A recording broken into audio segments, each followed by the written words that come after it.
새해 첫 방송에서는 글로벌 부동산 시장을 전체적으로 조망을 하고 지역별로 투자 전략까지 자세하게 짜드리는 시간 마련했습니다. 자, 그래서 도움 말씀 위에 단연간 지역별로 해외 부동산 시장을 보고 계신 이분을 모셨습니다. 자, 신희성 리맥스 코리아 대표 나오셨습니다. 네, 안녕하세요. 안녕하세요. 네. 자, 새해라서 올해 글로벌 부동산 시장 자세하게 이제 지역별로 진단해 드릴 텐데요. 네. 그에 앞서서 먼저 작년 2025년에 글로벌 부동산 시장은 전반적으로 어떻게 흐름이 이어졌는지 전반적으로 한번 진단을 먼저 해주시죠. 네. 두 가지가 같이 움직였던 것 같아요. 이제 공급망이 이제 전쟁 때문에 어쨌든 원가들이 올라가고 또 수요도 고금리가 계속 유지되면서 수요도 좀 줄었고 그런 상태에서 가격도 내리지 않고 이런 상태가 계속 유지됐던 것 같고요. 그런 와중에 이제 AI에 의해서 데이터 센터라든지 물류라든지 이런 것들에 이런 쪽의 시장들 그다음에 그거에 따라서 그 고객들이 투자자들은 이제 주거용 쪽으로 가면은 멀티 오피스라든지 멀티 패밀리 이런 쪽의 투자들이 조금 더 활발해졌던 시장인 것 같습니다. 그리고 이제 두바이라든지 이런 쪽에 안정적인 자산들로 좀 모이는 현상들이 좀 있었고요. 전체적으로는 이제 한국의 투자자들 분들도 이제 시세 차익보다는 기본적으로 안정적인 임대 수익이나 이런 쪽으로 이제 다변화되는 투자 수요 자체가 좀 다변화되는 그런 현상이 있었던 것 같습니다. 네. 전반적으로 하여튼 여러 가지 변동성, 변수 속에 투자자들은 급격한 시세 차익보다는 안정적인 포트폴리오 위주로 선택을 했고 그쪽으로 가는 거고 그쪽으로 저희도 유도들을 좀 많이 하고 지역별로도 좀 많이 이렇게 좀 분산되는 그런 특징들도 보이고 맞습니다. 뒤에서 자세히 나오겠지만 작년에 이제 그런 현상을 보였다 이렇게 말씀을 해주셨고 자 그러면 이제 이어서 2026년 이제 올해 새해 또 오늘 이제 저희가 이 방송 이제 첫 방송이라서 말씀을 드리는데 전체적으로 해외 부동산 시장은 올해는 어떻게 전개될 걸로 예상을 하시는지 먼저 전반적인 그림을 한번 그려주시고 지역별로도 계속 여쭤보도록 하겠습니다. 네. 전반적인 투자 심리나 이런 것들은 올해의 흐름에서 계속 이어갈 것 같고요. 미국의 중개사 협회라든지 NAR 같은 데서도 급진적인 어떤 변동성보다는 투자 안정적으로 변화가는 거고, 그다음에 투자 심리는 좀 살아날 거다, 전체적으로 살아날 거다 이런 쪽으로 얘기들을 하고 있고요. 올해와 마찬가지로 이제 AI 관련 데이터 센터라든지 아니면 이제 일반 개인들이 볼 때는 안정적인 임대 수익이 가능한 이제 소규모 임대주택이라든지 그다음에 멀티 패밀리 이런 쪽에서 강세를 좀 보일 거라고 생각을 하고요. 지역적으로는 굉장히 많이 계속 한국 투자자들이 나가는 시장은 계속 더 많이 굉장히 다변화될 거라고 생각을 하고 있습니다. 기본적으로는 투자 목적 자체가 이제 과도한 이제 이렇게 시세 차익보다는 예전에 얘기했던 그런 것보다는 이제 임대 수익을 위주로 이제 수익성 이런 것들을 보는 쪽으로 많이 변해갈 거라고 생각을 합니다. 네. 자, 그래서 금방 말씀해주신 대로 작년에 보였던 특징들을 올해도 동일하게 보일 가능성이 있고 지역별로는 더 다변화될 가능성이 높다. 그리고 역시 시세 차익보다는 뭔가 안정적인 임대 수익을 목적으로 한 그다음에 다양한 용도 차원에서의 투자 이런 걸로 이제 말씀을 해주신 것 같은데요. 자, 그러면 저도 궁금하고 제 주위에 있는 분들도 이제 많이들 여쭤보신 것 중에 하나가 요즘 국내 투자자분들이 특히 이제 국내 부동산에는 여러 가지 제약 요소들이 많이 생기다 보니까 해외 부동산 쪽에 관심을 많이 가지신 분들이 계신데 도대체 최근에 국내 분들이 해외 부동산을 투자할 때는 어느 지역, 어떤 상품들을 주로 관심을 많이 가지시는지 트렌드를 많이 고객들이 접하셔서 아실 것 같아요. 그거 좀 소개 좀 해주시죠. 여러 가지 이제 자기 목적에 따라서 좀 많이 달라지긴 하는데 아무래도 가장 사람들이 익숙한 데는 미국일 거고요. 미국은 이제 여러 가지 투자 목적도 있고 거주 목적도 있고 아니면 아예 자산을 이전하는 수요들도 있고요. 그다음에 이제 일본 같은 경우는 뒤에 저기 했지만 안정적인 임대 수익이 좀 굉장히 강한 나라입니다. 안정적으로 임대가 가능한 나라여서 그거에 대한 이제 수요들이 좀 많은 활발해지는 편이고요. 네. 그다음에 만약에 고수익이나 조금 더 안정적인 저기를 원한다고 치면 이제 두바이 이런 데들이 굉장히 이제 강세를 띄울 거고요. 네. 그다음에 이제 베트남이라든지 동남아 이런 지역은 아무래도 이제 개발도상국들이 이제 네. 투자 수익률 자체는 좀 높을 가능성이 크니까요. 네. 네, 그런 부분에 대해서는 이제 성장 프리미엄을 갖는 나라들에 대한 그런 수요들이 계속 있을 거라고 생각합니다. 네, 미국에서도 뭐 미국 같은 경우도 이제 대도시 중심에서 네. 이제 지금은 이제 선벨트 지역이라든지 남부 쪽으로 이제 미국의 산업이나 이제 인구들이 옮겨가는 거에 따라서 네. 한국 분들의 투자들도 많이 변하는 것 같고, 그다음에 한국 기업들이 지금 진출하는 지역 네. 그런 쪽에 대한 수요들이 계속 많이 발생할 거라고 생각합니다. 네. 전통적으로는 그러니까 전통적인 대기업, 그러니까 대도시들 LA나 뭐 뉴욕 이런 데도 계속 강세를 띠겠지만 기본적으로는 이제 조금 더 수익률이 높기로는 이제 플로리다 지역이라든지 텍사스 지역 이쪽으로 많이 투자가 이루어질 거라고 생각합니다. 네. 전체적으로 한국 분들이 해외 부동산을 투자할 경우에 최근의 트렌드로는 일단 미국 전통적으로 가장 많이 투자를 하고 계시고 또 일본도 많이 투자를 했다. 그리고 중동 지역에선 두바이 쪽에 또 투자 세가 상당히 많이 증가하고 있다. 이렇게 말씀을 주셨고요.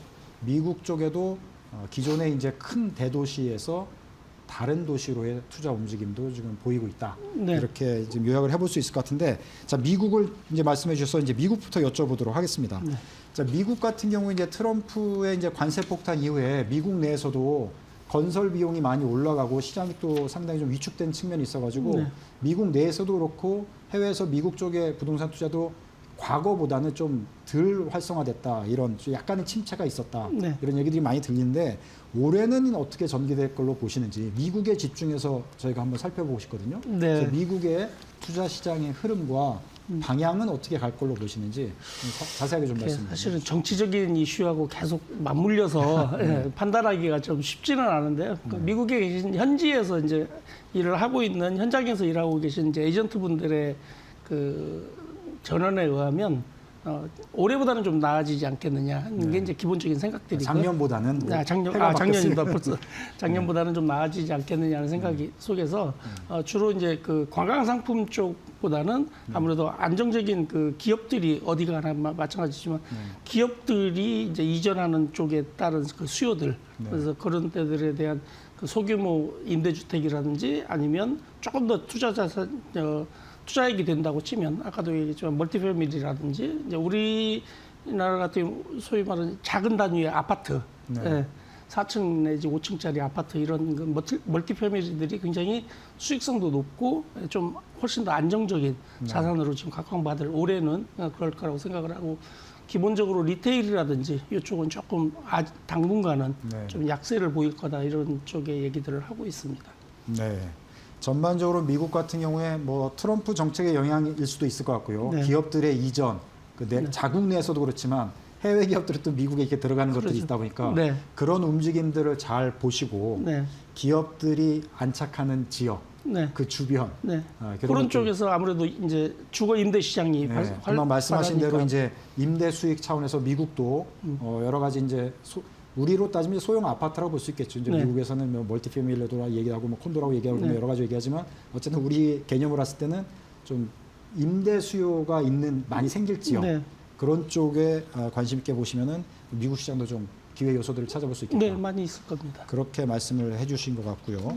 자, 그러면은 미국은 일단 요 정도로 네. 이렇게 보고, 일본 같은 경우에 사실은 작년, 재작년부터 해서 사실은 사람들이 생각 의외로 네. 많이 관심도 가지시고 투자도 많이 하신 것 같고 네. 관련된 기업들이 또 일본 지역에 대한 상품도 많이 소개를 해주신 것 같아요. 네. 일본 시장은 올해 또 어떻게 전개될 거로 보시는지요? 일본 말씀해 시장은 이제 그 동안 그 이제 30년간 그 소위 말해서 잃어버린 30년 하면서 네. 자산 가치는 오르지 않았지만 임대 수요는 꾸준히 늘면서 굉장히 안정적인 그 임대 수익률을 보장하고 있습니다. 그리고 거기에다가 이제 엔저 효과까지 해서 네. 국내에서만 관심 있는 게 아니고 전 세계에서도 사실은 굉장히 핫한 지역입니다. 일본 자체가. 네. 그래서 거기서 이제 올해도 그게 그 기조는 유지될 것 같고요. 어쨌든 계속 저금리 상태니까 올랐다고 해도 그래서 계속 저기 할 거고 그래서 소형과 도심을 선호하는 건 마찬가지인데 최근에 나타나는 현상은 이제 도쿄 중심의 그 한정적인 지역에서 약간 유곽으로 네. 빠져나가는 그런 다른 도시들 이제 요코하마라든지 이쪽으로도 가는 수요들이 좀 발생하고 있고요. 한국하고 가장 가까운 이제 후쿠오카라든지 요즘 네. 뭐 또 지진 이슈도 있고 뭐 그래서 일단 요즘 후쿠오카 쪽이 또 좀 많이 사람들이 보는 그런 현상들을 보이고 있습니다. 전체적으로는 일본은 임대 시장 자체가 주거 임대 시장 자체가 굉장히 안정된 지역이어서 네. 예, 그쪽도 계속 볼만한 지역이기는 합니다. 근데 금액은 굉장히 많이 올랐습니다. 사실. 아, 일본이요? 네. 그 사이에 공급도 많지 않았고 그래서 그런 이슈로 해서 가격은 매물이 별로 없는 상태로 알고 있습니다. 그러면은 앞서 선투자하셨던 분들은 수익률이 일본 부동산 같은 경우 상당히 높다고 볼 수 있겠네요. 한국보다는 높을 겁니다. 네, 상당히 재미들을 괜찮게 보고 계실 겁니다. 그러면 올해도 약간 늦었다 이렇게 생각하시는 분들 중에서도 일본 부동산이 차라리 날 수도 있겠네 이렇게 생각해 볼 수도 있겠네요. 부동산들은 항상 그렇지만 물건마다의 특성들이 있잖아요. 네. 그래서 이제 어떤 거를 잘 이제 고르느냐. 네. 요즘은 이제 또 그걸 해서 리모델링을 한다든지 이제 네. 기본적인 것들은 대부분 다 저기 하니까 재개발이 잘 안 되는 나라니까 미국은 네. 그래서 일본은 그래서 이제 사서 이제 노후된 주택을 리모델링 한다든지 네. 그래서 임대 수익을 올린다든지 네. 이런 흐름들은 꾸준히 나타날 거라고 보입니다. 네. 그리고 지역적으로도 일본 같은 경우는 과거는 무조건 이제 도쿄 중심으로 생각했다면 지금은 이제 근처인 요코하마 쪽도 있고 약간 이제 좀 떨어져 있지만 한국에 인접한 후쿠오카 쪽에 네. 또 상당히 한국 사람들이 관심을 많이 갖고 있다. 네. 또 후쿠오카 지역이 생각보다 그 산업 쪽이 많이 일본 내에서도 지금 많이 그쪽으로 가고 있기 때문에 네. 상당히 유망한 지역이라고 보고 있습니다. 네. 그 올해 같은 경우 또 일본 시장에 대한 여러 가지 안내나 그런 것도 많이 앞으로 이벤트 같은 것도 많이 있을 수 있겠다 이런 생각도 드네요. 네네. 자, 그러면 일단 일본은 요 정도로 하고요. 네. 우리가 좀 궁금한 지역들이 많기 때문에 동남아로 따지면은 이제 베트남을 중심으로 해서 과거에는 말레이시아, 뭐 필리핀 이런 쪽에도 사람들이 관심이 있었고 네. 올해는 어떻게 전개될 거라고 보십니까? 베트남을 중심으로 한번 말씀해 주시면 베트남은 꾸준히 어쨌든 굉장히 젊고 생산이 많이 산업이 성장하고 있는 나라잖아요. 네. 그래서 그쪽 중심으로 해서 한국 사람들이 이제 관광으로 익숙한 지역보다는 네. 아무래도 산업이 발달하고 있는 하노이나 호치민 이쪽 중심으로 바라보는 게 굉장히 유리하실 거라고 생각하고요. 굉장히 성장세가 높게 나타나고 있습니다. 대신 이제 몇 가지 이제 함정들이 좀 있는데 네. 뭐 토지 소유를 못 한다든지 동남아 시장은 전체적으로 네. 토지 소유를 못 한다든지 그다음에 베트남 같은 경우는 뭐 전체 사이트에서 외국인 소유를 제한한다든지 이런 나름대로 얘기들이 있고 그다음에 계약서 자체도 베트남어로만 쓰기 때문에 네, 네. 예, 그런 것들에 대한 것들은 굉장히 유의해서 보면서 또 우리나라 같이 뭐 책임준공이라든지 이런 게 없이 시행사나 시공사의 저기들을 많이 신용을 봐야 되기 때문에 어떤 시행사가 개발사가 하고 있는지 이런 것들 현지 파트너가 누군지 이런 것들을 보는 게 포인트가 될 거라고 생각합니다. 전체적으로는 굉장히 유망한 시장인 것 같습니다. 네. 자, 동남아 중에서 이제 특히 이제 베트남을 중심으로 보면은 시장은 유망하고 괜찮은데 여러 가지 이제 현지 로컬의 제도나 이런 것들이 이제 한국하고 많이 다른 부분이 있어서 유심히 잘 살펴봐야 되고 시공사들의 어떤 신뢰성, 안정성 이런 것들 잘 가장 중요한 보셔야 된다. 네. 이런 말씀을 해주셨습니다. 자, 두바이도 관심이 많아요. 중동이긴 한데 네. 사실은 뭐 드림시티 컨셉의 두바이 개발 뭐 상당하지 않습니까? 네. 그래서 가보신 분들은 깜짝깜짝 놀랐는데 이쪽에 또 한국 분들이 투자도 많이 하셨나 봐요. 네네. 올해 어떻게 보십니까? 두바이는 꼭 한국 사람만들만이 아니고요. 유럽 사람들도 네. 이제 러시아하고 우크라이나 전쟁 때문에도 굉장히 많이 지금 따뜻한 태양과 네, 예, 그렇죠. 그리고 일단 기본적으로 국가 산업도 굉장히 많이 발달하고 있고 네. 그래서 안정적인 수요가 계속 바탕이 되고 있는 나라입니다. 그래서 그다음에 정부에서도 공격적으로 이렇게 골든 비자라든지 네. 이런 제도들을 통해서 외국의 유수한 인력들을 이제 흡수하려고 노력을 많이 하고 있고 그래서 굉장히 유지가 제도 소득세라든지 이런 것들을 거의 없는 수준으로 지금 유지하고 있어서 절세에 관해서 전 세계적으로 많은 부호들이 이렇게 눈여겨보는 지역입니다. 그래서 앞으로도 계속 전망은 되게 좋을 거라고 생각하는데 이제 최근에 나타난 시장은 이제 확장기에서 좀 안정세로 들어가면서 조금은 이제 그 아까 얘기했듯이 시행사나 이런 디벨로퍼들이 조금 약한 취약한 지역들의 한국 분들은 좀 이렇게 접근하기가 쉬우니까 그런 쪽에 접근을 하려고 하는 경향들이 좀 나타나는데 그런 것들만 좀 주의하시고 핵심 자리에 조금 비싼 지역이더라도 핵심 자리에 들어가신다고 치면 나름대로 안정적인 효과들을 볼 수 있을 거라고 생각합니다. 단 그 두바이 같은 데서 얘기할 때 세금의 절세 효과에 대해서 굉장히 많이 강조를 하는데요. 그거는 세무적으로 많이 따져보셔야 됩니다. 꼭 그렇게 세금 효과를 절세 효과를 볼 수 없을 수도 있으니까 잘 따져보셔야 됩니다. 네, 두바이 같은 경우는 뭐 유망하긴 하지만 여러 가지 세금 그 이슈 같은 걸 잘 지금 따져보실 필요가 있다 이런 말씀을 주셨고요. 예. 그건 뭐 두바이만이 아니고 전 세계 어디를 가나 제가 해외 투자를 할 때 절세 부분을 굉장히 강조하는데 그거는 거기에 거주할 때 얘기고 여기서 거주하고 있으면서는 그 효과를 못 볼 가능성이 훨씬 더 많습니다. 네. 금방 말씀해 주셨지만 지금 해외 부동산 투자를 할 때는 사실은 국내하고는 다르기 때문에 따져야 될 요소들이 많이 있지 않습니까? 그렇죠. 그래서 해외 부동산 투자할 때 이러이러한 점들은 조심하셔야 된다. 금방 세금 관련 부분. 네.